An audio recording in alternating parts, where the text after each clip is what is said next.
Okay. Good morning అమ్మా. ఒకసారి confirm చేయండి అమ్మా. నా వాయిస్ వినిపిస్తుందో లేదో.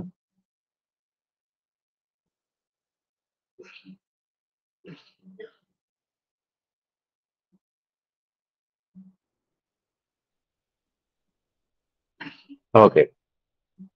సరే.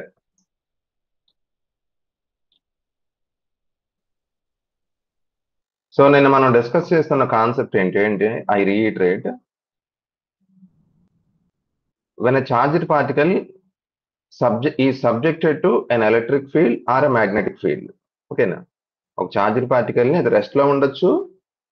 మోస్ట్ ఆఫ్ ది కేసెస్ లో అది ఆల్రెడీ మూవ్ అవుతుంటుంది ఒక డెఫినెట్ డైరెక్షన్ లో.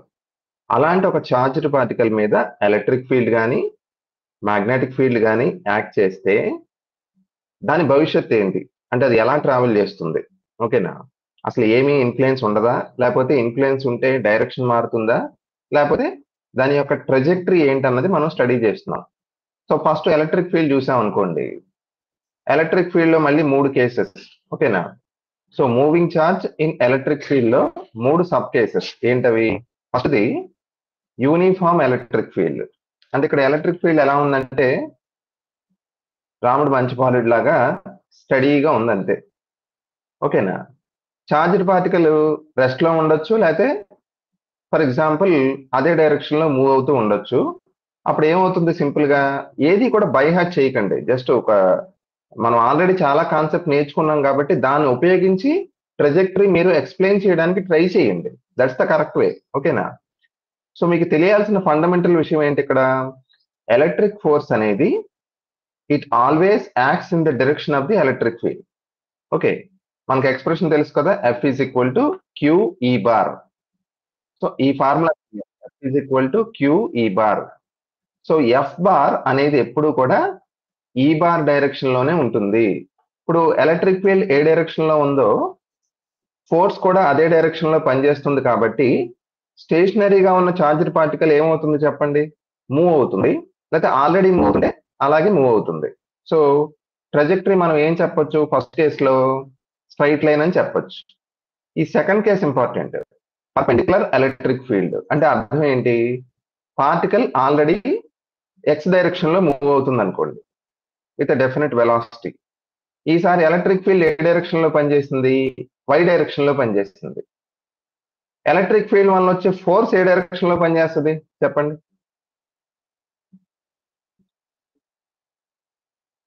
పార్టికల్ ఏమో ఎక్స్ డైరెక్షన్ లో వెళ్తుంది. ఎలక్ట్రిక్ ఫీల్డ్ డైరెక్షన్ లోనే ఉంటుంది. Very good. మరి నేనేమన్నాను ఇప్పుడు? ఎలక్ట్రిక్ ఫీల్డ్ పర్పెండిక్యులర్ గా ఉండాలి కదా. అంటే పర్పెండిక్యులర్ గా అంటే ఎలక్ట్రిక్ ఫీల్డ్ ఈ డైరెక్షన్ లో పనిచేస్తుంది, ఈ బార్. ఎలక్ట్రిక్ ఫీల్డ్ ఏ డైరెక్షన్ లో ఉందో ఇప్పుడు వంశీ అన్నట్టు ఎలక్ట్రిక్ ఫీల్డ్ వల్ల వచ్చిన ఫోర్స్ కూడా అదే డైరెక్షన్ లో పనిచేస్తుంది కదా. సో పార్టికల్ ఇలా వెళ్తుంటే ఫోర్స్ ఏమో పైకి పనిచేస్తుంది, లేకపోతే కిందికి పనిచేస్తుంది. అప్పుడు ఏమవుతుంది? పార్టికల్ పెరాబలిక్ పాత్ లో ట్రావెల్ చేస్తుంది, అంతేనే కదా? క్లియర్ అవ్వలేదమ్మా? సారీ నాన్న, చేస్తాను.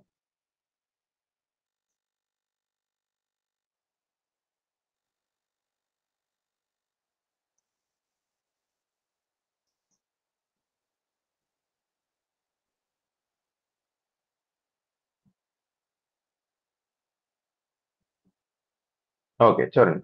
సో పర్పెండిక్యులర్ ఎలక్ట్రిక్ ఫీల్డ్ లో చార్జ్డ్ పార్టికల్ యొక్క భవిష్యత్ ఏంటంటే అది ఏ డైరెక్షన్ లో మూవ్ అవుతుందో ఆ డైరెక్షన్ కి పర్పెండిక్యులర్ గా ఎలక్ట్రిక్ ఫీల్డ్ పనిచేస్తే అది పెరాబలిక్ పాత్ లో ట్రావెల్ చేస్తుంది. ఎందుకనేది మనం బైహార్ట్ చేయాల్సిన అవసరం లేదు. ఈ లాజిక్ మీరు విన్నారు కదా, దీన్ని బట్టి ఈజీగా తెలిసిపోతుంది కదా. పార్టికల్ ఏమో ఎక్స్ డైరెక్షన్ లో వెళ్తుంది, దాని వెలాసిటీ ఈ డైరెక్షన్ లో ఉంది. The electric field is acting along y axis, so as the force. రెండు కూడా ఫోర్స్ కూడా ఇదే వై డైరెక్షన్ లో పనిచేస్తుంది. మనం ఊహించుకోండి, మనల్ని ఊహించుకోండి, మనం ఒక డైరెక్షన్ లో మూవ్ అవుతున్నాం బండి మీద. ఎవరన్నా మనల్ని ఇలాగే పర్పెండిక్యులర్ గా ఫోర్స్ అప్లై చేసి పుష్ చేశారనుకోండి, మన పాత్ ఏమవుద్ది అప్పుడు? స్ట్రైట్ లైన్ కాకుండా బెండ్ అవుతుంది కదా. సో ఈ సందర్భంలో పార్టికల్ పెరాబలిక్ పాత్ లో ట్రావెల్ చేస్తుందని ఈజీగా మనం రికగ్నైజ్ చేయొచ్చు. ఓకేనా? నెక్స్ట్ ఆల్టర్నేటింగ్ ఎలక్ట్రిక్ ఫీల్డ్ అనుకోండి, మనకి పార్టికల్ కూడా సమ్ ఆసిలేటింగ్ మోషన్ లోకి వస్తుంది. ఓకే, నెక్స్ట్ మూవింగ్ అటు మ్యాగ్నెటిక్ ఫీల్డ్. మ్యాగ్నెటిక్ ఫీల్డ్ మీరు పెళ్లి పెద్దలు మీరే చెప్పాలి. మ్యాగ్నెటిక్ ఫోర్స్ అనేది చాలా పిక్యూలియర్ అనుకున్నాం కదా. ఓకే, సో ఇది జాగ్రత్తగా వినండి. ఫస్ట్ పాయింట్, మ్యాగ్నెటిక్ ఫీల్డ్ అనేది ఎలా ఉందంటే పార్టికల్ ట్రావెల్ చేసే డైరెక్షన్ లోనే ఉంది. అందుకే ఇక్కడ థీటా ఈజ్ ఈక్వల్ టు 0 అన్న. ఓకేనా, అంటే వి బార్ కి బి బార్ కి మధ్య ఉన్న యాంగిల్ ఎంత? 0 డిగ్రీస్. ఓకే, మనం ఫార్ములా ఏంటో ఇక్కడ రాశాను కదమ్మా, F is equal to Q B B sine theta. Theta ఈ సందర్భంలో ఎంత? 0 డిగ్రీస్. అంటే పార్టికల్ ఎక్స్ డైరెక్షన్ లో వెళ్తుంది, దాని వెలాసిటీ ఎక్స్ డైరెక్షన్ లో ఉంది, మ్యాగ్నెటిక్ ఫీల్డ్ కూడా అదే డైరెక్షన్ లో ఉంది. అప్పుడు ఏమవుతుంది? యాంగిల్ ఎంత? 0 కదా, సైన్ 0 0. సో మ్యాగ్నెటిక్ ఫోర్స్ ఎంత? 0. So it has absolutely no effect on the charged particle. ఓకేనా, ఆ ఫోర్స్ అనేది పార్టికల్ ని ఏ విధంగానూ ఇన్ఫ్లుయెన్స్ చేయలేదు. ఓకేనా, కీ పాయింట్ ఏంటి ఇక్కడ? వి బార్ కి బి బార్ కి మధ్య ఉన్న యాంగిల్ 0. పార్టికల్ మూవ్ అయ్యే డైరెక్షన్ లోనే మ్యాగ్నెటిక్ ఫీల్డ్ ఉంటే విచిత్రంగా అసలు మనం ఎక్స్పెక్ట్ చేస్తాం ఎక్కువ ఫోర్స్ పనిచేయాలని, కానీ పార్టికల్ ఏ డైరెక్షన్ లో మూవ్ అవుతుందో ఫీల్డ్ కూడా అదే డైరెక్షన్ లో ఉంటే దాని మీద పనిచేసే మ్యాగ్నెటిక్ ఫోర్స్ ఎంత అంటే 0, because theta is equal to 0. Okay okay, so ఇప్పుడు నెక్స్ట్ వద్దాం, పర్పెండిక్యులర్ కేసుకి వద్దాం. పర్పెండిక్యులర్ కేసు అంటే ఎలాంటి కేసు?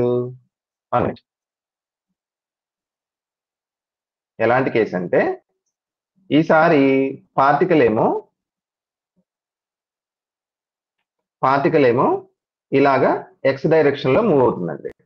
అంటే వి బార్ పార్టికల్ వెలాసిటీ ఈ డైరెక్షన్ లో ఉంది. మ్యాగ్నెటిక్ ఫీల్డ్ ఎలా ఉందంటున్నాను నేను? పర్పెండిక్యులర్ గా. అంటే for example magnetic field A direction లో ఉంది? వై డైరెక్షన్ లో ఉంది. ఓకేనా, అలా ఉన్నప్పుడు థీటా 90 కాబట్టి ఎఫ్ ఏమవుతుంది? మాక్సిమం ఎక్కువ ఫోర్స్ పనిచేస్తుంది. ఓకేనా, పైగా ఈ ఎఫ్ అనేది ఏ డైరెక్షన్ లో ఉంటుందని చెప్పాను నేను? వి బార్ కి బి బార్ కి రెండిటికి పర్పెండిక్యులర్ గా ఉంటుంది కదా. అందుకే వెక్టార్ నోటేషన్ రాసుకుంటే ఇంకా బాగా క్లారిటీగా తెలుస్తుంది.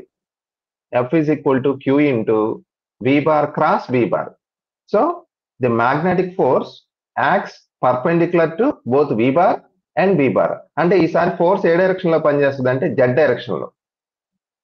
ఓకేనా, జెడ్ డైరెక్షన్ లో పనిచేస్తుంది అంటే నా ఉద్దేశం పార్టికల్ ఏ డైరెక్షన్ లో మూవ్ అవుతుందో దానికి పర్పెండిక్యులర్ గా పనిచేస్తుంది. అప్పుడు ఏమవుతుందంటే డిఫ్లెక్ట్ అవుతుంది కదా పార్టికల్, డిఫ్లెక్షనే అవుతుంది అంతే, స్పీడ్ లో చేంజ్ రాదు. ఓకే, సో అప్పుడు ఏమవుతుందని నేను చెప్పాను, పార్టికల్ ఇలా స్ట్రైట్ గా వెళ్తున్నది కాస్త ఏమైపోద్ది? ఇలాగా సర్కిల్లో తిరుగుతుంది. Okay, so movement of charged particle in a perpendicular magnetic field is always a circle. ఓకేనా, మరి సర్కిల్ అన్నప్పుడు దానికి ఒక రేడియస్ ఉంటుంది, అలాగే ఒక సెకండ్కి ఎన్నిసార్లు తిరుగుతుంది ఫ్రీక్వెన్సీ కూడా ఉంటుందిగా.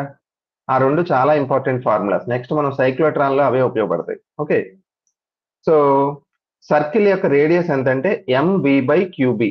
ఎం అంటే ఆ చార్జ్డ్ పార్టికల్ యొక్క మాస్, వి అంటే అది ఆల్రెడీ ట్రావెల్ చేస్తుందిగా కొంత వెలాసిటీతో, ఆ వెలాసిటీ, క్యూ అంటే ఛార్జ్, బి అంటే మనం అప్లై చేసిన పర్పెండిక్యులర్ మ్యాగ్నెటిక్ ఫీల్డ్.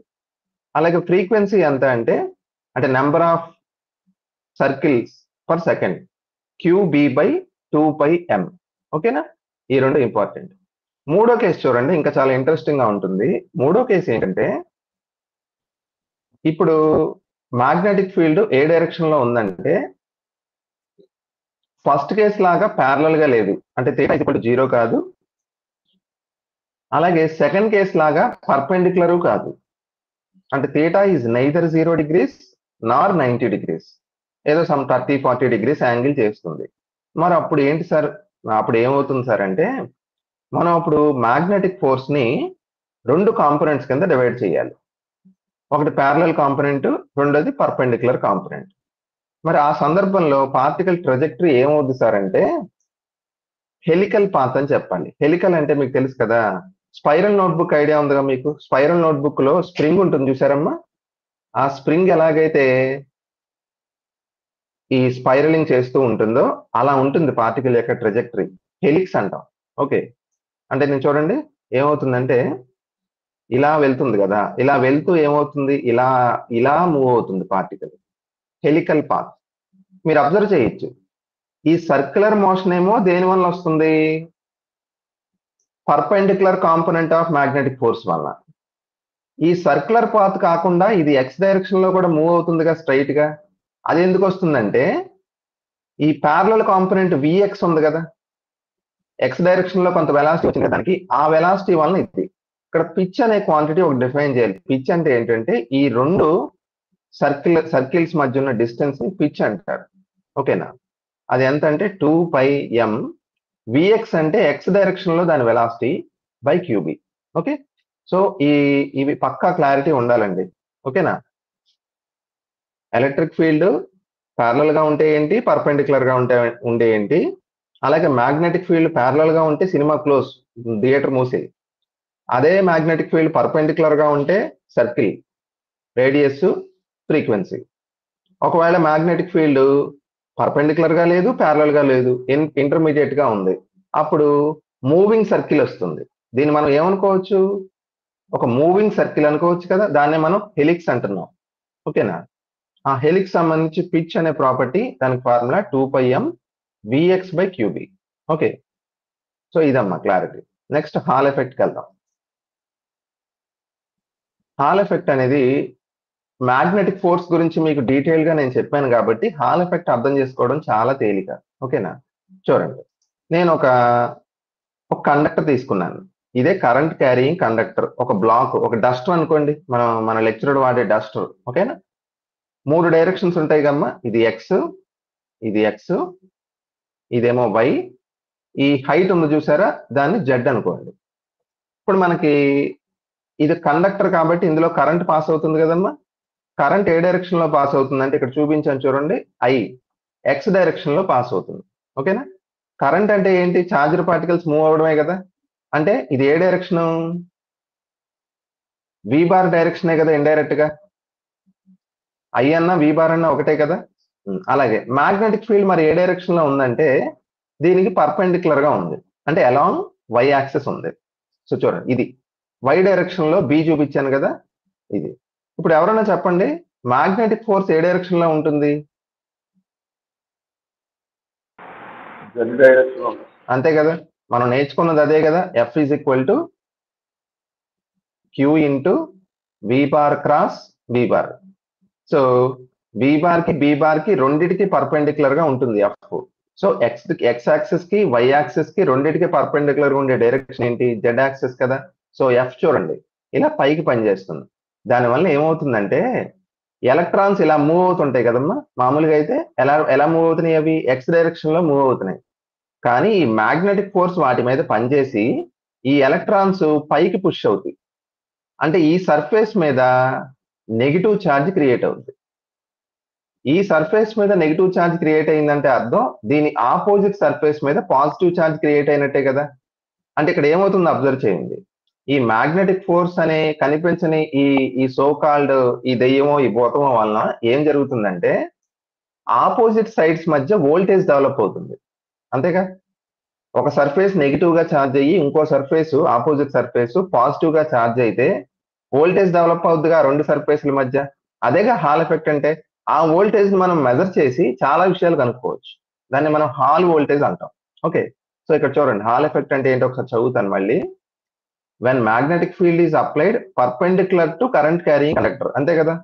బి ఏ డైరెక్షన్ లో అప్లై చేసాం, కరెంట్ వెళ్ళే డైరెక్షన్ కి పర్పెండిక్యులర్ గా అప్లై చేసాం. అప్పుడు ఏమైంది, ఏ పొటెన్షియల్ డిఫరెన్స్ అంటే voltage is developed between opposite sides of the conductor. ఓకేనా? సో వోల్టేజ్ ఏ డైరెక్షన్ లో వస్తుందంటే పర్పెండిక్యులర్ గా ఉన్న ఆపోజిట్ సైడ్స్ మధ్య వస్తుంది. ఓకే, సో మ్యాగ్నెటిక్ ఫోర్స్ కున్న ఈ పెక్యూలియర్ బిహేవియర్ వల్లనే కదా ఇలా వస్తుంది, లేదా రాదు అసలు. ఓకేనా? మనకి మ్యాగ్నెటిక్ ఫోర్స్ అనేది ఎప్పుడైతే కరెంట్ డైరెక్షన్ కిను మ్యాగ్నెటిక్ ఫీల్డ్ డైరెక్షన్ కి రెండిటికి పర్పెండిక్యులర్ గా అది యాక్ట్ చేస్తుంది కాబట్టే హాల్ ఎఫెక్ట్ సాధ్యం అవుతుంది, లేకపోతే హాల్ ఎఫెక్ట్ రాదు. మీరు ఎలక్ట్రిక్ ఫోర్స్ తీసుకుంటే ఇలాంటి ఎఫెక్ట్ రాదు, ఓన్లీ మ్యాగ్నెటిక్ ఫోర్స్ వల్ల ఇలాంటిది పాసిబుల్ అవుతుంది. ఓకేనా? సో అర్థమైంది కదా. ఎలక్ట్రాన్స్ ఇలా మూవ్ అవుతుంటాయి మామూలుగా అయితే కండక్టర్ లో. ఈ మూవ్ అయ్యే ఎలక్ట్రాన్స్ కాస్త మ్యాగ్నెటిక్ ఫోర్స్ ఇలా పనిచేస్తుంది కదా, పైకి కానీ కిందకి కానీ. అప్పుడు ఏమవుతాయి అంటే ఇలా మూవ్ అయ్యే ఎలక్ట్రాన్స్ పై సర్ఫేస్ కానీ లేదా కింది సర్ఫేస్ కానీ మూవ్ అవుతాయి. అప్పుడు positive charge negative charge create అవుతాయి. దాన్ని మనం హాల్ వోల్టేజ్ అంటాం. యాక్చువల్గా ఇది ఎక్స్పెరిమెంట్ ఉందమ్మా మోడర్న్ ఫిజిక్స్ లో. హాల్ వోల్టేజ్ మనం మెజర్ చేయొచ్చు. హాల్ ప్రోబ్ అని ఉంటుంది, దాంతో మనం ఈ ప్రాక్టికల్ చేయొచ్చు. ఓకేనా? సో ఇక్కడ డ్రిఫ్ట్ వెలాసిటీ అంటే చూడండి. డ్రిఫ్ట్ వెలాసిటీ అంటే ఏం లేదు, ఎలక్ట్రాన్స్ ఇలా స్ట్రైట్ గా వెళ్లకుండా పైకి కానీ కిందకి కానీ డ్రిఫ్ట్ అవుతున్నాయి కదా, దాని వెలాసిటీ ఏంటంటే V D is equal to J by N Q. J అంటే ఏంటమ్మా? Current density. కరెంట్ డెన్సిటీ అంటే చెప్పానుగా మీకు, కరెంట్ పర్ యూనిట్ ఏరియా, అంటే ఆంపియర్ పర్ మీటర్ స్క్వేర్, దాన్నే కరెంట్ డెన్సిటీ అంటాం. ఎన్ అంటే నెంబర్ ఆఫ్ చార్జ్ క్యారియర్స్, అంటే ఎలక్ట్రాన్స్ కానీ హోల్స్ కానీ ఎన్ని ఉన్నాయి పర్ యూనిట్ వాల్యూమ్, డెన్సిటీ అన్నమాట. క్యూ అంటే ఛార్జ్. ఇక్కడ మీరు చూడండి, హాల్ వోల్టేజ్ ని విహెచ్ అంటారమ్మా. విహెచ్ హాల్ వోల్టేజ్ మనం ఈజీగా ఒక మల్టీమీటర్ లో 2 లీడ్స్ తీసుకొని ఈజీగా మెజర్ చేసేయచ్చు. Okay, hall voltage. Hall voltage DMO ఏంటి? వీటి మధ్య డిస్టెన్స్. సో హాల్ వోల్టేజ్ తెలిస్తే నేను ఏం కట్టచ్చు? హాల్ ఎలక్ట్రిక్ ఫీల్డ్ ఎంతో కట్టచ్చు. ఓకేనా? ఎలక్ట్రిక్ ఫీల్డ్ ఫామ్ అవుతుందిగా, కామన్ సెన్స్ కదా అది. పైన సర్ఫేస్ పాజిటివ్ గా ఛార్జ్ అయింది, కింద సర్ఫేస్ నెగిటివ్ అనుకోండి, మధ్యలో ఏం క్రియేట్ అవుద్ది? ఎలక్ట్రిక్ ఫీల్డ్ కదా. అంటే వోల్టేజ్ ఉంటుంది, ఎలక్ట్రిక్ ఫీల్డ్ ఉంటుంది. సో మనం హాల్ వోల్టేజ్ కట్టి దాని నుంచి హాల్ ఎలక్ట్రిక్ ఫీల్డ్ కట్టేయచ్చు. హాల్ ఎలక్ట్రిక్ ఫీల్డ్ ఈహెచ్ కో ఫార్ములా ఉందండి, ఇది అడుగుతున్నారు. 1/NQ JB. బి అంటే మ్యాగ్నెటిక్ ఫీల్డ్. ఓకేనా? సో ఇప్పుడు మనం హాల్ కోఎఫిషియంట్ అని ఒకటి ఉంటుంది, హాల్ కోఎఫిషియంట్. దాన్ని ఎలా డిఫైన్ చేస్తారంటే RH is equal to EH by JB. ఓకేనా? RH is equal to EH by JB. అంటే ఎంత అవుద్ది ఇప్పుడు చూడండి, EH by JB వాల్యూ ఎంత ఈ ఈక్వేషన్ నుంచి? 1/NQ కదా. సో RH కి ఇంకో ఫార్ములా ఉంది, 1/NQ. ఇది జాగ్రత్తగా అబ్జర్వ్ చేయండి, ఇందులో ఒక మంచి పాయింట్ ఉంది. RH వాల్యూ 1/NQ అంటే అర్థం, ఒకవేళ ఛార్జ్ క్యారియర్స్ ఎలక్ట్రాన్స్ అనుకోండి. అదేంటి సార్ అలా అడుగుతున్నారు, ఎప్పుడు కూడా ఎలక్ట్రాన్సే కదా ఛార్జ్ క్యారియర్స్, వేరే ఏమన్నా ఉంటాయంటే ఉంటాయి. సెమీ కండక్టర్ లో there are 2 types of charge carriers. Semiconductor లో కరెంట్ ఎప్పుడు ఎలక్ట్రాన్స్ వల్లనే రాదు, ఇంకో పార్టికల్స్ ఉంటాయి. అవి ఏంటో చెప్పండి? Holes sir. Very good, holes. So conductor లో ఛార్జ్ క్యారియర్స్ ఓన్లీ ఎలక్ట్రాన్స్, కానీ సెమీ కండక్టర్ లో ఎలక్ట్రాన్స్ అండ్ హోల్స్. హోల్ అంటే ఏంటో ఐడియా ఉంది అసలు? వాట్ ఈస్ ద హోల్ చెప్పండి, మీకేం తెలుసో చెప్పండి అమ్మా. హోల్ అంటే ఏంటి? Positive deficiency of electrons. చెప్పమ్మా. Deficiency of an electron, absence of an electron ని హోల్ అనొచ్చు కదా. నేను ఒక చిన్న ఎగ్జాంపుల్ చెప్తాను, ఇక్కడ చూడండి, జాగ్రత్తగా వినండి. మనకు ఒక పార్కింగ్ స్లాట్ ఉంది, కార్లు పెట్టుకునే పార్కింగ్ స్లాట్. ఇక్కడ ఒక కార్ ఉందండి, ఓకేనా? తర్వాత ఇక్కడ మళ్ళీ దాని పక్కనే ఇంకో కార్ ఉంది. ఇక్కడ ఎంటీ స్పేస్ వచ్చింది, ఖాళీ ఉంది స్లాట్. ఇక్కడ మళ్ళీ ఇంకో కార్ ఉంది, ఓకేనా? ఇప్పుడు మళ్ళీ ఆఫ్ కోర్స్ ముందు ఇంకో కార్ ఉంది అనుకోండి. ఈ కార్స్ ఉన్నట్లేమో ఎలక్ట్రాన్స్ అనుకోండి. ఈ మధ్యలో ఉన్న ఎంటీ స్పేస్ ఉంది కదా, దాన్ని హోల్ అనుకోండి. ఓకేనా? ఇప్పుడు ఇక్కడ ఉన్న ఎలక్ట్రాన్ అంటే ఈ కార్ ఏమైందంటే ముందు ఖాళీ ఉందని చెప్పి ఈ కార్ ఆయన ఈ కార్ని ముందు పెట్టేశాడు, ఇక్కడ పెట్టేశాడు. అప్పుడు సినిమా ఎలా మారుద్ది చూడండి, ఇక్కడేమో హోల్ వస్తుంది, ఇక్కడ కార్ వస్తుంది, ఈ రెండు ఆఫ్ కోర్స్ మారలా. అంటే ఇప్పుడు ఎలక్ట్రాన్ అనేది కారు ముందుకు మూవ్ అయింది కదా, అంటే ఎలక్ట్రాన్ ఫార్వర్డ్ డైరెక్షన్ లో మూవ్ అయింది. నేను ఇంకోలా చెప్పచ్చు, నాకు కొంచెం కవి హృదయం ఉంటే, ఓకేనా, అంటే ట్రైన్ లో కూర్చొని ట్రైన్ ముందుకు వెళ్తుంది, మామూలుగా చుట్టూ చెట్టు చేమ అన్ని ఒక చోట ఉన్నాయని చెప్పడం ఒక పద్ధతి, ఓకేనా. కొంచెం పిచ్చి ముదిరితే ఇంకేం చెప్పొచ్చు, ట్రైన్ ఎక్కడికి వెళ్ళట్లేదు, ఈ చెట్టు చేమ బిల్డింగ్స్ వెనక్కి వెళ్తున్నాయి అని చెప్పొచ్చు కదా. అలాగే ఇప్పుడు ఎలక్ట్రాన్ ఇప్పుడు చూడగానే ఏమనిపిస్తుంది, చాలా మందికి 100కి 99 మందికి ఏమనిపిస్తుంది అంటే, ఈ కార్ ముందు పెట్టాడు అంటే ఎలక్ట్రాన్ ముందుకు మూవ్ అయింది అని అంటాం. నేను అలా అన్నాను, నేనేమంటాను, ఈ పార్కింగ్ స్పేస్ వెనక్కి వెళ్ళింది అంటాను. అది తప్పంటారా మీరు? అది కరెక్టేగా, పార్కింగ్ ప్లేస్ వెనక్కి వెళ్ళింది అంటాను నేను, అంతే. అంటే ఆ ఎంటీ స్పేస్ ఏదైతే ఉందో అది బ్యాక్వర్డ్ వెళ్ళిందంట. అంటే హోల్ అంటే అలాంటి కాన్సెప్ట్, ఆబ్సెన్స్ ఆఫ్ ఎలక్ట్రాన్ ని హోల్ అంటారు. ఎలక్ట్రాన్ ఒక డైరెక్షన్ లో మూవ్ అయితే హోల్ ఆపోజిట్ డైరెక్షన్ లో మూవ్ అవుతుంది. ఓకే, ఛార్జ్ ఎలా ఉంటుంది హోల్ కి? పాజిటివ్ ఉంటుంది, ఓకేనమ్మా. సో సెమీ కండక్టర్ లో charge carriers both electrons as well as holes. For example మీరు ఎన్ టైప్ సెమీ కండక్టర్ తీసుకోండి, అందులో మెజారిటీ క్యారియర్స్ ఏంటి? N type semiconductor electrons, P type లో అయితే హోల్స్. అంటే రెండు ఉంటాయండి, మీరు ఇక్కడ పొరపాటు పడకండి, మళ్ళీ అది బిట్ తప్పు అవుద్ది. ఎన్ టైప్ సెమీ కండక్టర్ లో రెండు ఉంటాయి, కానీ majority carriers electrons, minority carriers holes. Okay, semi conductor అంటే ఎప్పుడు మీరు గుర్తుపెట్టుకోండి, you will always have holes and electrons. Okay, మనం హాల్ కోఎఫిషియంట్ వాల్యూ మనం మెజర్ చేస్తే ప్రాక్టికల్ గా మనకి ఏం తెలుస్తుందంటే చార్జ్ క్యారియర్ ఎలక్ట్రానా హోలా తెలిసిపోతుంది. ఎలాగా? ఇప్పుడు హాల్ కోఎఫిషియంట్ కట్టినప్పుడు పాజిటివ్ వచ్చింది అనుకోండి, ఆర్హెచ్ కనుక పాజిటివ్ వచ్చింది. పాజిటివ్ వచ్చిందంటే అర్థం ఈ క్యూ వాల్యూ పాజిటివ్ అనే కదా అర్థం. అంటే చార్జ్ క్యారియర్స్ ఎవరని అర్థం? హోల్స్ అని అర్థం. అదే హాల్ కోఎఫిషియంట్ నెగిటివ్ వచ్చింది అనుకోండి వాల్యూ, దాని అర్థం ఏంటి? చార్జ్ క్యారియర్స్ ఎలక్ట్రాన్స్ అని అర్థం. ఓకే, సో ఈ హాల్ వోల్టేజ్ కానీ హాల్ ఎలక్ట్రిక్ ఫీల్డ్ కానీ అన్నిటికంటే important hall coefficient RH EH by JB కానీ 1/NQ, ఎక్కువ సార్లు 1/NQనే అడుగుతున్నాడు. ఓకేనా, RH is equal to 1/NQ. So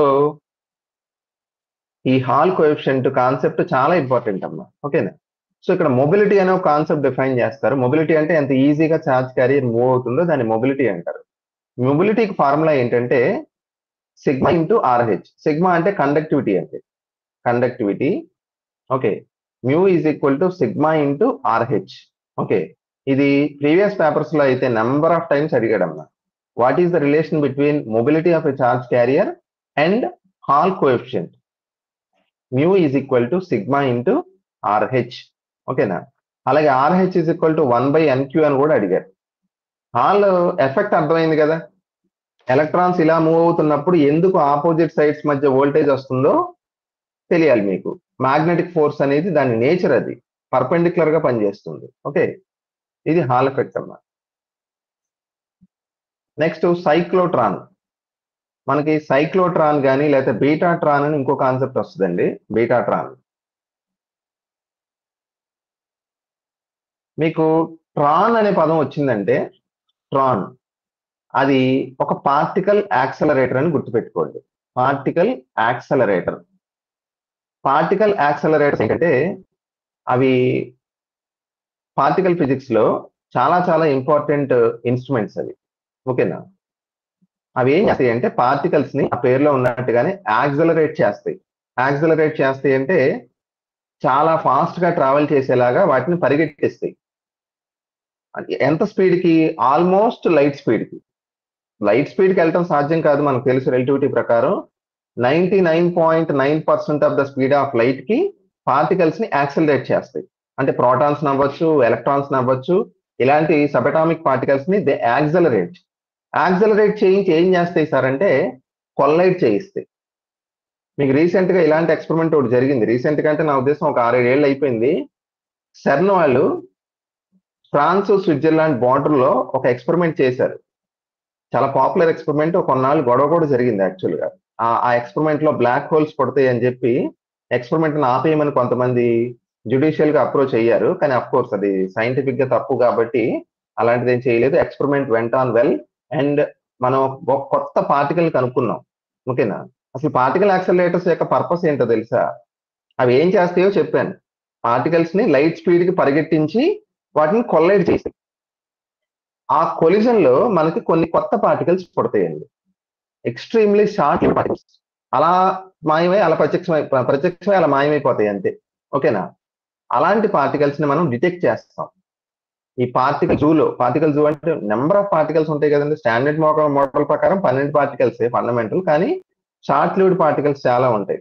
అలాంటి ఒక పార్టికల్ ని సైంటిస్టులు కనుక్కున్నారు. దాని పేరు ఏంటో తెలుసు కదా, హిగ్స్ బోజాన్ అంటారు. హిగ్స్ బోజాన్. హిగ్స్ బోజాన్ కి ఒక పేరు ఉంది, సైంటిస్ట్ లో పేరు పెట్టారు. సైన్స్ వాళ్ళు ఈ పేరు పెట్టరండి, జనరల్ గా పెట్టారంటే అది ఎంత గొప్ప పార్టికల్ ఊహించుకోరు. దాని పేరు గాడ్ పార్టికల్. ఓకేనా, గాడ్ పార్టికల్ అంటే ఊహించుకోండి. ఇంకా దానికి అల్టిమేట్ పేరు ఇచ్చేసారు. ఆ పార్టికల్ ని గాడ్ పార్టికల్ అంటారంట, హిగ్స్ బోజాన్. ఆ పార్టికల్ ని ఇలాంటి ఒక పార్టికల్ యాక్సలరేటర్ లోనే సైంటిస్టులు కనుక్కున్నారు. ఓకేనా, అంటే యూనివర్స్ లో ఉన్న అన్ని పార్టికల్స్ కి మాస్ దాని నుంచే వస్తుందని ఒక థియరీ.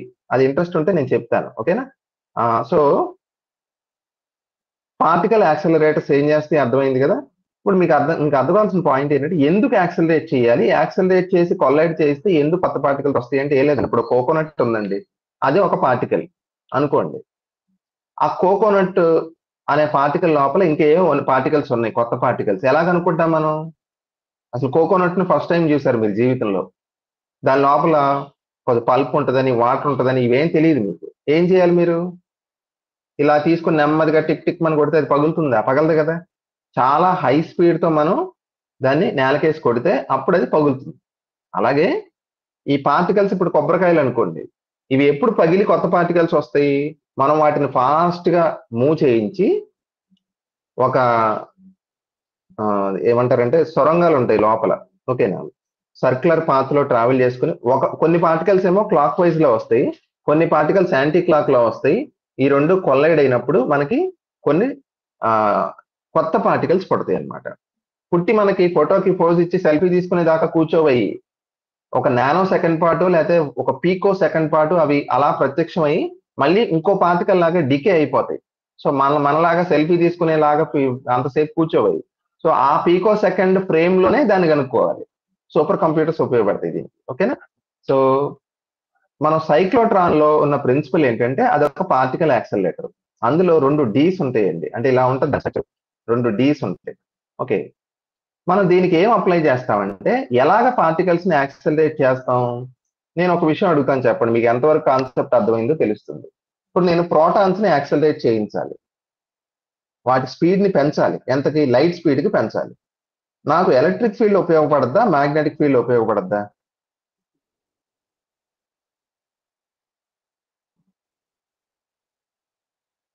ఏ ఫీల్డ్ ఉపయోగిస్తే నేను పార్టికల్ ని యాక్సలరేట్ చేయించగలను, దాని స్పీడ్ పెంచగలను?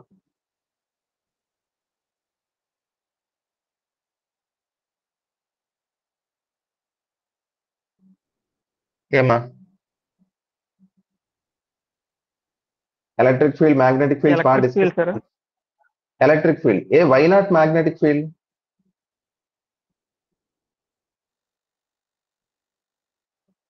మ్యాగ్నెటిక్ ఫీల్డ్ వల్ల ఎందుకు నువ్వు పార్టికల్ ని యాక్సలరేట్ చేయలేవు?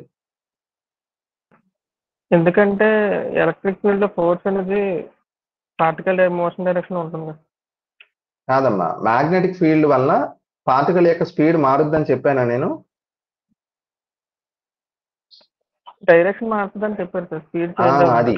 మ్యాగ్నెటిక్ ఫీల్డ్ పనిచేసినప్పుడు మ్యాగ్నెటిక్ ఫీల్డ్ మన పెళ్లి కొడుకు లేజీ అనుకున్నాం కదా, వర్క్ చేయడు, సో స్పీడ్ మారదు. ఇక్కడ మనం కావాల్సింది ఏంటి? పార్టికల్ యాక్సలరేటర్ అంటేనే అర్థం ఏంటి?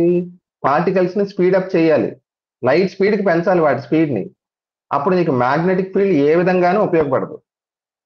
ఎలక్ట్రిక్ ఫీల్డ్ ఏం చేస్తుంది? పార్టికల్స్ ని స్పీడ్ అప్ చేయగలదు కదా. So here we use electric field. అది కూడా ఏ ఎలక్ట్రిక్ ఫీల్డ్ అంటే ఆల్టర్నేటింగ్ ఎలక్ట్రిక్ ఫీల్డ్ వాడతాం. ఆల్టర్నేటింగ్ ఎందుకంటే ఇప్పుడు ఉన్నాయి కదా, ఒకటి పాజిటివ్ అయితే రెండోది నెగిటివ్ అవుతుంది. సో ఒక దాంట్లోంచి పార్టికల్ బయటకు రాగానే రెండో దాంట్లోకి అట్రాక్ట్ అవుద్ది, ఓకేనా. మళ్ళీ ఆల్టర్నేటివ్ గా ఇది మైనస్ ఇది ప్లస్ అవుతుంది. సో ఇలాగా పొలారిటీ ఏమవుతుంటది? ఈ 2 డీస్ ది మారిపోతూ ఉంటుంది కదా. అలా మారిపోతూ ఉన్నప్పుడు ఏమవుతుంటది అంటే స్టెప్ కి పార్టికల్ యొక్క స్పీడ్ ఏమవుతుంటది? పెరుగుతూ ఉంటుంది, ఓకేనా. సో ఇక్కడ పార్టికల్స్ ని యాక్సలరేట్ చేసే బాధ్యత ఎవరిది? Electric field. కానీ మ్యాగ్నెటిక్ ఫీల్డ్ కూడా వాడాలి. ఎందుకో ఎవరైనా గెస్ చేయగలరా?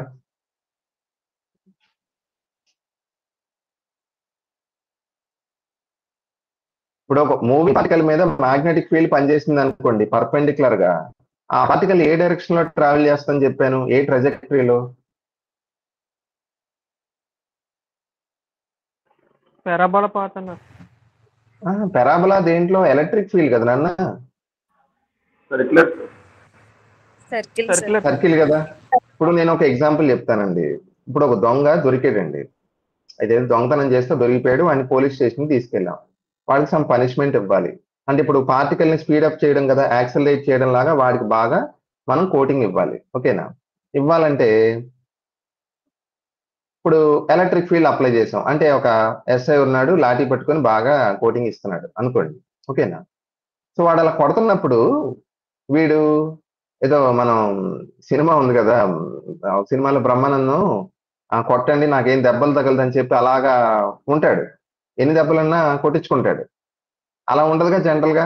ఎవరన్నా మనల్ని కొడుతుంటే మనం ఏం చేస్తాం? పారిపోదామని చూస్తాం. అంతే కదా? సో ఇక్కడ ఇంకో కానిస్టేబుల్ కావాలి. ఆ కానిస్టేబుల్ ఏం చేయాలి?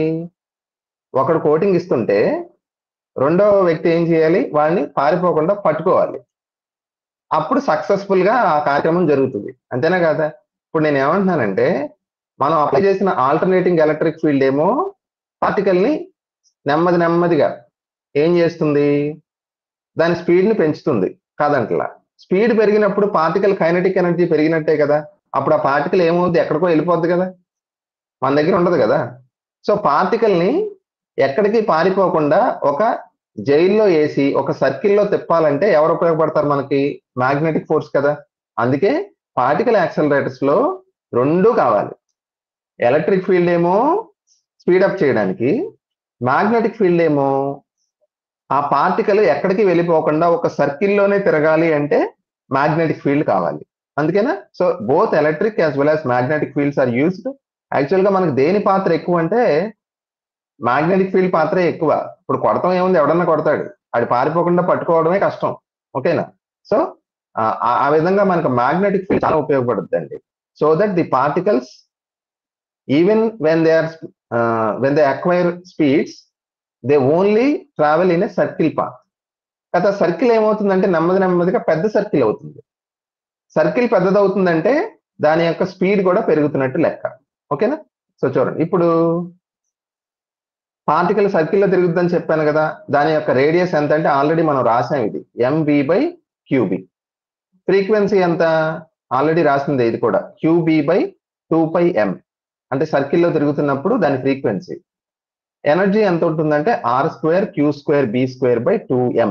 ఓకే, ఇప్పుడు ఇక్కడ ప్రాబ్లం వస్తుంది ఏంటంటే, ఫ్రీక్వెన్సీ ఫార్ములా ఏంటి? f0 qb/2πm. ఓకేనా? ఈ f0 ఏమంటామంటే మనం రెజొనెన్స్ ఫ్రీక్వెన్సీ అంటాం. ఓకేనా? రెజొనెన్స్ ఫ్రీక్వెన్సీ అంటే ఏంటంటే, ఒక పాయింట్ ఇక్కడ జాగ్రత్తగా వినండి అమ్మా. నేను 2 డీస్ ఉంటాయి అని చెప్పాను కదా. ఈ 2 డీస్ ఎలా ఉంటాయి? ఒకటి పాజిటివ్ అయితే రెండోది నెగిటివ్ అవుతుంది. కొంత టైం తర్వాత ఇది నెగిటివ్ అవుతుంది, అది పాజిటివ్ అవుతుంది. ఎందుకంటే పార్టికల్ 1 మినిట్ అమ్మా.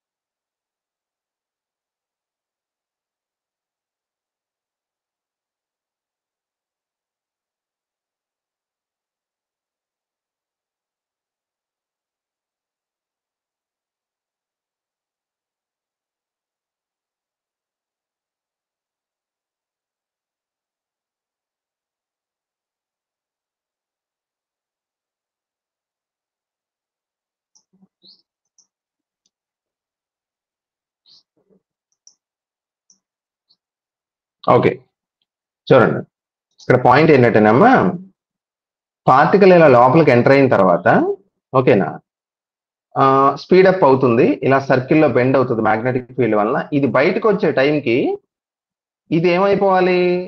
పాజిటివ్ అయిపోవాలి. ఓకేనా? అప్పుడు నెగిటివ్ ఉన్న ఎలక్ట్రాన్ పాజిటివ్కి అట్రాక్ట్ అవుతుంది. ఓకేనా? తర్వాత ఇందులో మళ్ళీ తిరిగి ఇది బయటకు వచ్చే టైంకి మళ్ళీ ఇది పాజిటివ్ అయిపోవాలి. అంటే ఈ స్విచ్చింగ్ ఉంది చూసారా, ఇలాగ పాజిటివ్ నెగిటివ్ ఫ్లక్చువేట్ అవడం, ఆ ఫ్రీక్వెన్సీ దేంతో మ్యాచ్ అవ్వాలి? ఈ తిరిగే ఫ్రీక్వెన్సీతో మ్యాచ్ అవ్వాలి. ఈ 2 ఫ్రీక్వెన్సీలు మ్యాచ్ అవ్వలేదు అనుకోండి, పార్టికల్ స్పీడప్ అవ్వడం కాదు, స్లో అయిపోతుంది. మీకు ఫోర్స్ ఆసిలేటర్ లో గుర్తుందా? నేను చెప్పాను ఆల్రెడీ ఒక కాన్సెప్ట్ ఏంటంటే, న్యాచురల్ ఫ్రీక్వెన్సీ అనేది ఎక్స్టర్నల్ ఫోర్స్ ఫ్రీక్వెన్సీకి ఈక్వల్ అవ్వాలి. అవ్వకపోతే మనకి రెజొనెన్స్ రాదు. సో ఇక్కడ f0 అంటే రెజొనెన్స్ ఫ్రీక్వెన్సీ. అంటే ఏ ఫ్రీక్వెన్సీ? మనం అప్లై చేసిన ఏసీ కరెంట్ యొక్క ఫ్రీక్వెన్సీ. ఓకేనా? సో అది ఎంత ఉండాలంటే qb/2πm ఉంటే గనక అప్పుడు రెజొనెన్స్ జరిగి మనకి పార్టికల్ ఏమవుతుంది? స్పీడప్ అవుతుంది నెమ్మదిగా. కాదు, ఇక్కడ ఐన్స్టైన్ వలన ఒక ప్రాబ్లం వచ్చింది. ఐన్స్టైన్ వలన ప్రాబ్లం అంటే ఆ కాన్సెప్ట్ వల్ల. ఏంటి ఆ ప్రాబ్లం అంటే, ఇక్కడ ఎం అంటే ఏంటో చెప్పండి అమ్మా. ఏంటి ఎం అంటే?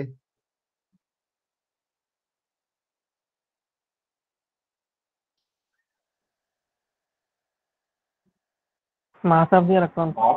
మాస్ ఆఫ్ ది ఎలక్ట్రాన్ అవ్వచ్చు, మాస్ ఆఫ్ ది ప్రోటాన్ అవ్వచ్చు, ఏ పార్టికల్ అయితే నువ్వు యాక్సలరేట్ చేస్తున్నావో ఆ పార్టికల్ యొక్క మాస్. అయితే ఐన్స్టైన్ ఏం చెప్పారంటే, ఒక పార్టికల్ దాని స్పీడ్ కనుక పెరుగుతుంటే, మనం ఆల్రెడీ చదివాం స్పెషల్ థియరీలో, దాని స్పీడ్ కనుక పెరుగుతున్నప్పుడు మాస్ ఏమవుతుంది, పెరుగుతుందా తగ్గుతుందా?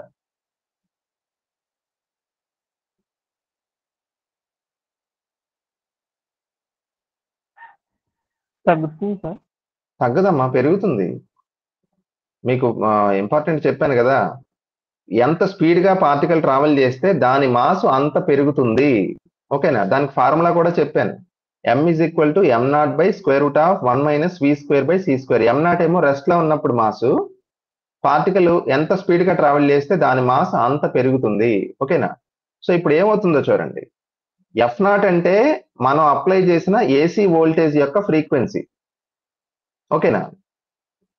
ఏసీ వోల్టేజ్ అప్లై చేస్తాంగా, ఎందుకని ఏసీ వోల్టేజ్ అప్లై చేస్తేనే కదా ఆల్టర్నేటింగ్ ఎలక్ట్రిక్ ఫీల్డ్ వచ్చేది.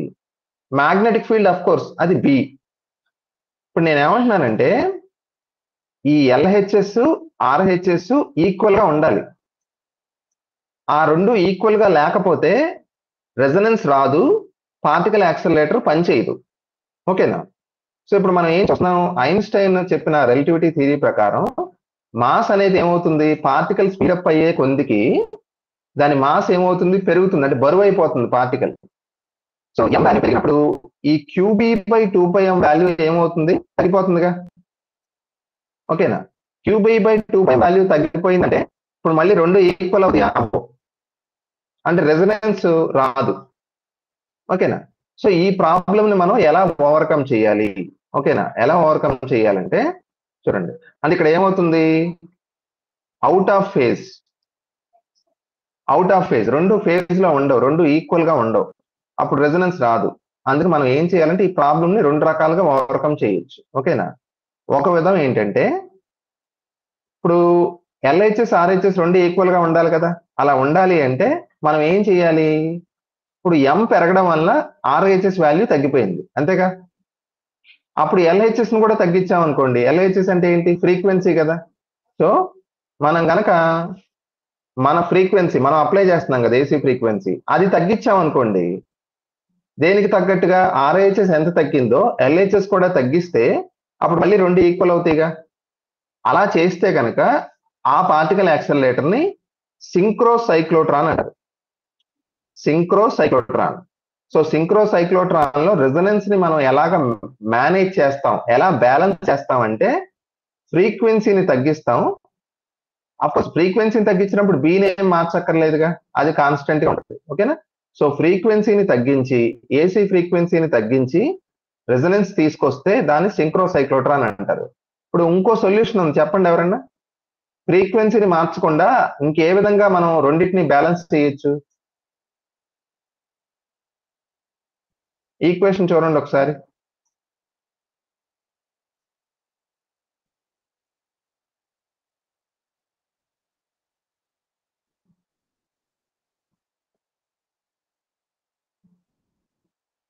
ఇది కదా ప్రాబ్లం. ఈ స్లైడ్ చూడండి, మీకు బాగా అర్థమవుతుంది. ఎం పెరగడం అనేది ఇక్కడ ఇష్యూ మనకి. బి తగ్గించాలి సార్. ఎం పెరగడం వల్ల రైట్ హ్యాండ్ సైడ్ ఏమవుతుందమ్మా, తగ్గుతుంది. రైట్ హ్యాండ్ సైడ్ తగ్గినప్పుడు లెఫ్ట్ హ్యాండ్ సైడ్ కూడా తగ్గాలి కదా. అంటే ఫ్రీక్వెన్సీ f0 ని ఏం చేసాం మనం, తగ్గించాం. అంటే f0 ని తగ్గించి ఫ్రీక్వెన్సీని తగ్గించి రెజొనెన్స్ తీసుకొచ్చాం కదా, దాన్ని ఏమంటాం మనం, ఏమని చెప్పాను, సింక్రో సైక్లోట్రాన్ అంటాం. ఇప్పుడు నేను ఇంకో పద్ధతి, అదేంటో చెప్పండి జాగ్రత్తగా. ఫ్రీక్వెన్సీ మార్చకుండా ఆలోచించండి ఒకసారి.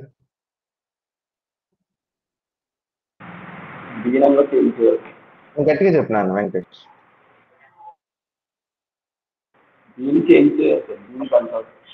ఇప్పుడు ఎం పెరిగింది కదమ్మా, దానికి విరుగుడు ఏంటి, ఇక్కడ పైన బి ఉంది కదా, అది కూడా మన చేతుల్లో ఉన్న పనే కదా. ఇక్కడ క్యూ వాల్యూ కానీ ఎం ఇవన్నీ మన చేతిలో లేవు. మన చేతిలో ఉన్నవి రెండు, ఒకటి f0, రెండోది బి. f0 అంటే మనం అప్లై చేసే ఏసీ వోల్టేజ్ ఫ్రీక్వెన్సీ, అది మన కంట్రోల్లో ఉంది. పి అంటే మనం అప్లై చేసే మ్యాగ్నెటిక్ ఫీల్డే కదా, అది మన కంట్రోల్లో ఉంది. మనం ఏం చేయొచ్చు అంటే ఇక్కడ సింపుల్ గా m పెరిగింది కాబట్టి bని కూడా పెంచితే అప్పుడు b/m కాన్స్టెంట్ గా ఉంటదిగా. ఓకేనా? అంటే ఒకవేళ మనం ఫ్రీక్వెన్సీని మార్చకుండా బి వాల్యూని అంటే మ్యాగ్నెటిక్ ఫీల్డ్ ని ఇంక్రీజ్ చేసి రెజొనెన్స్ వచ్చేలా చేస్తే అలాంటి దాన్ని ఏమంటారు? సింక్రోట్రాన్ అంటారు. సింక్రోట్రాన్ ఇక్కడ రాశాను చూడండి, సింక్రోట్రాన్. So cyclotron వేరమ్మా, సింక్రోట్రాన్ వేరమ్మా.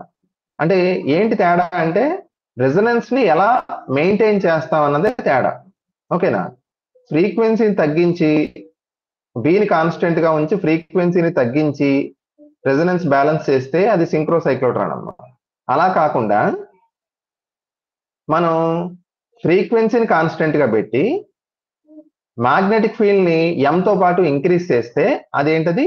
సింక్రోట్రాన్. ఓకేనా? సో ఇది చాలా సార్లు అడిగారు ఈ బిట్లు. In synchrocyclotron which is true అని అడుగుతాడు. ఏమని ఇస్తాడు వాడు మీకు? Magnetic field constant, frequency decrease అంటాడు.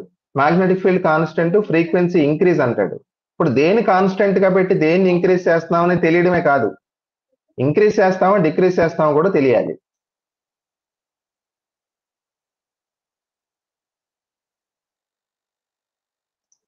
చూడండి, సో పాయింట్ ఏంటంటే రెండు పద్ధతులు అర్థమైంది కదమ్మా. ఈక్వేషన్ చూస్తే అర్థమైంది కదా, ఈక్వేషన్ బట్టే చూసుకోండి, అంతేగాని బై హార్ట్ చేయకండి. F0 అంటే మనం అప్లై చేసిన ఏసీ వోల్టేజ్ యొక్క ఫ్రీక్వెన్సీ అమ్మా. ఓకేనా? బి అంటే మ్యాగ్నెటిక్ ఫీల్డ్. ఈ రెండు మనం కంట్రోల్ చేయొచ్చు. ఈ రెండు కంట్రోల్ చేసి ఎలాగా ఈ కండిషన్, రెజొనెన్స్ కండిషన్ ని కాపాడుకోవాలి. మనం కాపాడుకోవాలంటే రెండు మార్గాలు. అసలు ప్రాబ్లం ఎక్కడొచ్చింది చెప్పండి? ప్రాబ్లం ఏంటి అసలు?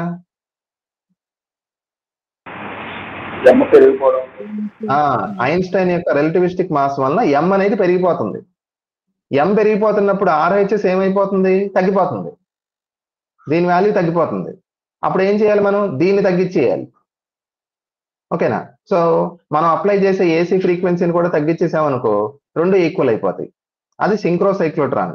అలా కాకుండా ఫ్రీక్వెన్సీని టచ్ చేయకుండా RHS ని తగ్గకుండా చేసినా కూడా సరిపోద్దిగా. RHS ని తగ్గకుండా చేయాలంటే సింపుల్, m పెరిగితే న్యూమరేటర్ లో ఉన్న b కూడా పెరిగింది అనుకోండి, అప్పుడు రెండు పెరుగుతున్నాయి కాబట్టి భిన్నం మారదు కదా, ఫ్రాక్షన్ వాల్యూ అంతే ఉంటుంది. సో f ని కాన్స్టెంట్ గా పెట్టి b ని ఇంక్రీజ్ చేస్తే that is called synchrotron. Okay,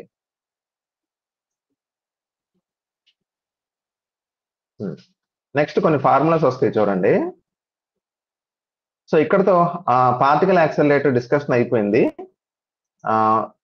ఇందులో ఫ్రీక్వెన్సీకి ఫార్ములా QB/2πm ఒకటి, అలాగే రేడియస్ కూడా ఇంపార్టెంట్ అమ్మా. ఓకే,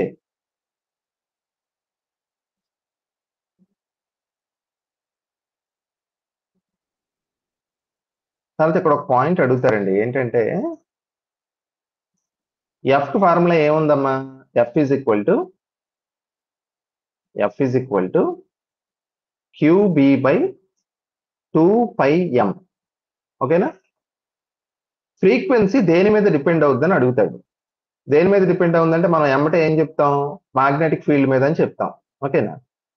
కానీ మ్యాగ్నెటిక్ ఫీల్డ్ కనుక కాన్స్టెంట్ గా ఉంటే అప్పుడు ఫ్రీక్వెన్సీ దేని మీద డిపెండ్ అవుద్ది? ఫార్ములా చూసి చెప్పండి ఎవరన్నా. m మీద డిపెండ్ అవుతుంది. మరి Q ఉంది కదా, మరి Q అంటే ఛార్జ్ కదా.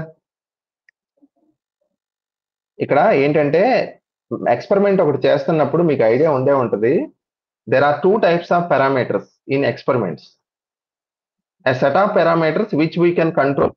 మనం కంట్రోల్ చేసే పారామీటర్స్ ఉంటాయి. ఆ ఎక్విప్మెంట్ తయారు చేసినప్పుడు వోల్టేజ్ కానీ, ఇక్కడ ఫ్రీక్వెన్సీ కానీ, మ్యాగ్నెటిక్ ఫీల్డ్ కానీ, అవి మనం కంట్రోల్ చేయగలిగే పారామీటర్స్. కొన్ని ఇంట్రిన్సిక్ పారామీటర్స్ ఉంటాయి. ఫర్ ఎగ్జాంపుల్ ఛార్జ్ ఉంది, నేను ఛార్జ్ మార్చలేనుగా, అది పార్టికల్ ప్రాపర్టీ. మాస్ ఉంది, అది కూడా పార్టికల్ ప్రాపర్టీ. అవి నా కంట్రోల్లో ఉండేటి కాదు కదా. సో ఇక్కడ ఫ్రీక్వెన్సీ అనేది ఏ ప్రాపర్టీ మీద డిపెండ్ అవుతుందంటే మీరు ఏమని చెప్పాలి? Q అని చెప్పకూడదు, M అని చెప్పకూడదమ్మా. ఏమని చెప్పాలంటే Q/m అని చెప్పాలి. Q/m ని ఒక పేరుతో పిలుస్తారు, మీకు తెలుసు, అది స్పెసిఫిక్ ఛార్జ్ అంటారు. ఓకేనా? అంటే ఇప్పుడు ఎగ్జాంపుల్ ఏంటో తెలుసా? రెండు వేరు పార్టికల్స్ ఉన్నాయి, ఒకటి ఎలక్ట్రాన్ తీసుకోండి, ఇంకోటి ప్రోటాన్ తీసుకోండి. ఓకేనా? నేను ఒకటి అడుగుతాను, బిట్ అడుగుతాను, చెప్పండి. R is equal to formula ఏంటమ్మా? ఎంబీ బై క్యూబీ కదా, ఎంబీ బై క్యూబీ. నేను పోటీ వేటికి పెడుతున్నానంటే ఎలక్ట్రాన్ కిను ప్రోటాన్ కి పోటీ పెడుతున్నా. ఓకే, ఏ పార్టికల్ కి రేడియస్ ఎక్కువ ఉంటుంది? ఎలక్ట్రాన్ ఎక్కువ ఉంటుంది. ఎందుకమ్మా? ఎలక్ట్రాన్ ఫాస్ట్ గా మూవ్ అవుతుంది కదా సార్, వి ఎక్కువ ఉంటే ఆర్ ఎక్కువ ఉంటుంది.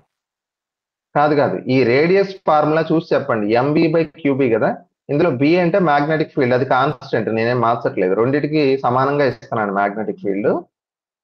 మిగిలిన ప్రాపర్టీస్ చూడండి.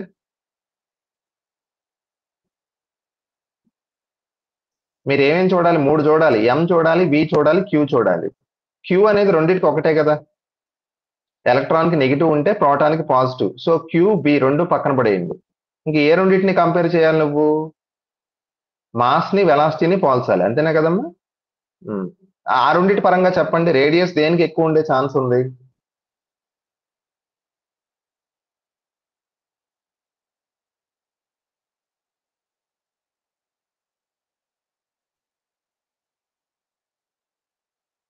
రేడియస్, సైక్లోట్రాన్ రేడియస్ ఏ పార్టికల్ కి ఎక్కువ ఉండే ఛాన్స్ ఉందనేది ఎలా చెప్పొచ్చు? ఈ ఫార్ములాని బట్టి, దీన్ని బట్టి.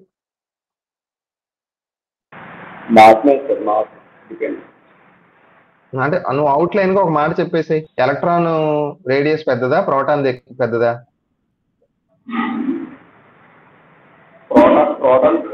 ప్రోటాన్. ఎందుకు చెప్పాడంటే మన వెంకటేష్ అలాగా, ప్రోటాన్ అనేది హెవియర్ కదా, ఎలక్ట్రాన్ తో పోలిస్తే మాస్ ప్రోటాన్ కి ఎక్కువ కాబట్టి ఎం పెద్దది కదా, ఎం పెద్దది కాబట్టి ఆర్ ఎక్కువ ఉంటుందని ఎక్స్పెక్ట్ చేయడంలో తప్పు లేదు. కాకపోతే ఇక్కడ మీరు ఒకటి గమనించండి, మాస్ ఎక్కువ ఉన్నప్పుడు స్పీడ్ తక్కువ ఉండొచ్చుగా, ఓకేనా? అప్పుడు వి తక్కువ ఉండొచ్చు కదా, ప్రోటాన్ కి బరువైన పార్టికల్ మూవ్ అవ్వడం కష్టం కదా. సో అందుకే మనం ఇచ్చిన క్వశ్చన్ జాగ్రత్తగా చూడాలి, ఓకేనా? రెండు ఒకే స్పీడ్ తో వెళ్తున్నాయి అని చెప్పాడు అనుకోండి, అప్పుడు ఏమని చేయాలి మనం? ఏ పార్టికల్ బరువైందో చూసుకొని దానికి రేడియస్ ఎక్కువ ఉంటుందని చెప్పాలి, ఓకేనా? అంటే ఆడు క్వశ్చన్ లో ఇచ్చిన కండిషన్ చూసుకోవాలి, అది ఇంపార్టెంట్ అమ్మా. ఆ ఇచ్చిన కండిషన్ బట్టి మనం ఈ ఫార్ములాస్ పక్కన పెట్టుకొని దాన్ని బట్టి మనం ఆన్సర్ ని ఎక్స్ట్రాక్ట్ చేయాలి, ఓకే? సో ఇక్కడ ఫ్రీక్వెన్సీ అనేది స్పెసిఫిక్ ఛార్జ్ మీద డిపెండ్ అవుతుంది అనే విషయం గుర్తుపెట్టుకోండి, క్యూ బై ఎం మీద, అంతేగాని క్యూ మీద కాదు, ఎం మీద కాదు. ఇప్పుడు రెండు రకాల పార్టికల్స్ ఉన్నాయి, రెండిటికి ఛార్జ్ వేరు, మాస్ వేరు, కానీ స్పెసిఫిక్ ఛార్జ్ రెండింటికి ఒకటే అనుకోండి, రెండు ఒకే రేడియస్ లో తిరుగుతాయి, ఒకే రేడియస్ ఉన్న సర్కిల్లో తిరుగుతాయి, సైజులో తేడా ఉండదు, ఓకేనా? సో ఇదమ్మా, నేను దీని మీద ఎగ్జామ్ క్వశ్చన్స్ అడుగుతా, రెడీగా ఉండండి, ఇది చాలా ఇంపార్టెంట్ కాన్సెప్ట్, ఓకేనా? తర్వాత ఇవి డైరెక్ట్ గా మనం చదువుకి వెళ్ళిపోవచ్చు, పెద్ద కష్టమేం కాదు. ఒక కండక్టర్ ఉంది, దాని లెంగ్త్ ఎల్, ఓకేనా?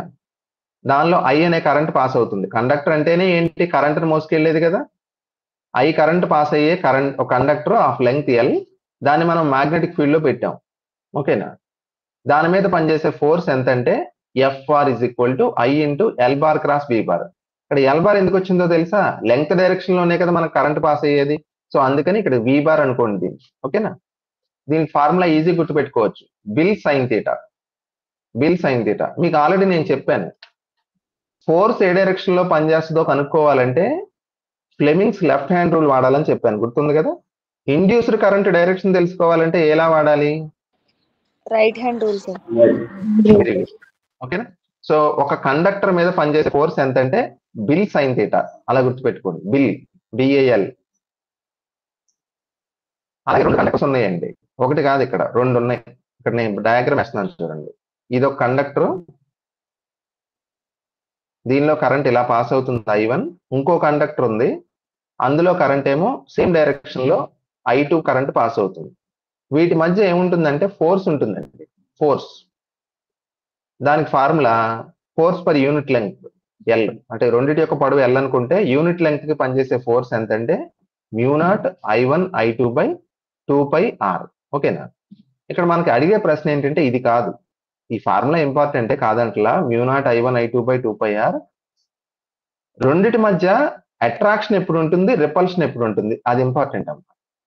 రెండు కనుక ప్యారలల్ అనుకోండి, అంటే ఇలాగా నేను డయాగ్రామ్ లో చూపించినట్టు రెండు ఒకే డైరెక్షన్ లో కరెంట్ ని పాస్ చేస్తున్నాయి, ఓకేనా? అంటే వీటిని ప్యారలల్ కరెంట్స్ అనొచ్చు కదా. ప్యారలల్ కరెంట్స్ రిపల్, రెండింటి మధ్య రిపల్సివ్ ఫోర్స్ ఉంటుంది. యాంటీ ప్యారలల్ కరెంట్స్ అంటే ఒక కండక్టర్ లో కరెంట్ ఇలా ఫ్లో అవుతుంది, రెండో కండక్టర్ లో కరెంటు ఇలా ఆపోజిట్ డైరెక్షన్ లో ఫ్లో అవుతుంది. అలా ఆపోజిట్ డైరెక్షన్ లో ఉన్న యాంటీ ప్యారలల్ కరెంట్స్ అంటారు. యాంటీ ప్యారలల్ గా కనుక కరెంట్స్ ఉంటే అవి అట్రాక్ట్ చేసుకుంటాయి. ఓకేనా? సో ఎప్పుడు అట్రాక్షన్ ఎప్పుడు రిపల్షన్ అనేది ఇంపార్టెంట్. ఓకే, ఒక కరెంట్ లూప్ తీసుకున్నాం అనుకోండి సార్, అంటే డిఫరెంట్ కేసెస్ ఇవి, అంతే కానీ కొత్త కాన్సెప్ట్ కాదమ్మా. ఒక సింగిల్ కండక్టర్ తీసుకుంటే ఫోర్స్ ఎంత, మ్యాగ్నెటిక్ ఫోర్స్. రెండు కండక్టర్స్ తీసుకుంటే వాటి మధ్య మ్యాగ్నెటిక్ ఫోర్స్ ఎంత. ఇదంతా మ్యాగ్నెటిక్ ఫోర్స్ అండి, ఎలక్ట్రిక్ కాదు, మ్యాగ్నెటిక్ ఫోర్సెస్ ఇవన్నీ. అలాగే ఒక లూప్ తీసుకుంటే, అంటే ఇలా ఒక లూప్ తీసుకున్నాం అనుకోండి, ఇలా ఒక లూప్, ఈ లూప్ అనేది ఎందులో పెట్టాం, ఒక మ్యాగ్నెటిక్ ఫీల్డ్ లో పెట్టాం. పెట్టినప్పుడు దాని మీద పనిచేసే ఫోర్స్ ఎంత అంటే, ఫోర్స్ పనిచేయదు లూప్ మీద, టార్క్ పనిచేస్తుంది. ఓకేనా? మనకు డైపోల్ మీద పనిచేసేది ఫోర్సా టార్కా, గుర్తుందా మీకు? ఎలక్ట్రిక్ ఫీల్డ్ లో డైపోల్ ని ఎలక్ట్రిక్ టార్క్ కదమ్మా. దానికి ఫార్ములా గుర్తుందా, ఎవరైనా చెప్పగలరా? టార్క్ యాక్టింగ్ అనే dipole in an electric field ఎంత?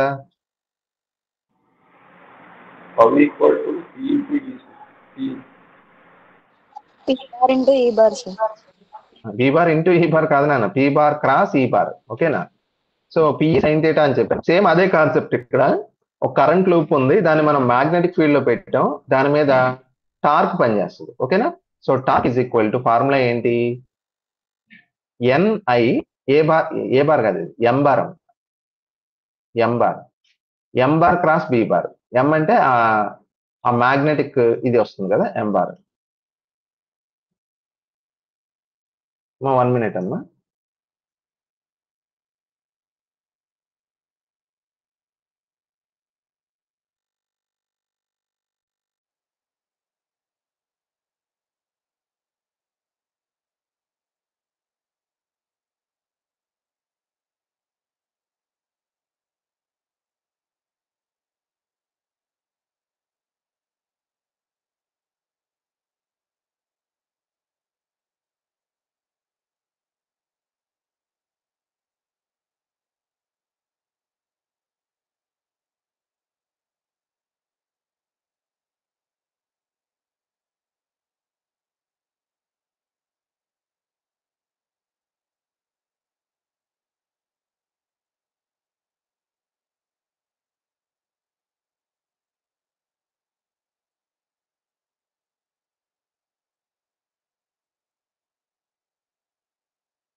ఓకే, సో మీరు ఈ ఎక్స్ప్రెషన్స్ అన్ని కాదు కానమ్మా, ఇది గుర్తుపెట్టుకోండి అమ్మా. Torque is equal to, easy గుర్తుపెట్టుకోవడానికి, bachelor of arts BA in sine theta. Sine థీటాలో ఇది బిఏ చేసింది ఇది. ఓకేనా? So torque is equal to BA in sine theta. B అంటే మ్యాగ్నెటిక్ ఫీల్డ్, ఏ అంటే area of the loop. Loop అంటున్నాం కదా, లూప్ అన్నప్పుడు ఏరియా ఉంటుంది కదమ్మా దానికి, ఏరియా. ఐ అంటే కరెంటు, ఎన్ అంటే నెంబర్ ఆఫ్ టర్న్స్, ఎన్ని టర్న్స్ ఉంది, థీటా అంటే యాంగిల్ అన్నమాట. ఓకే, ఇంకా బయోట్ సావట్ల నుంచి నెక్స్ట్ క్లాస్ లో డిస్కస్ చేద్దాం. బయోట్ సావట్ల, యాంపియర్స్ లా. Okay, 1 minute.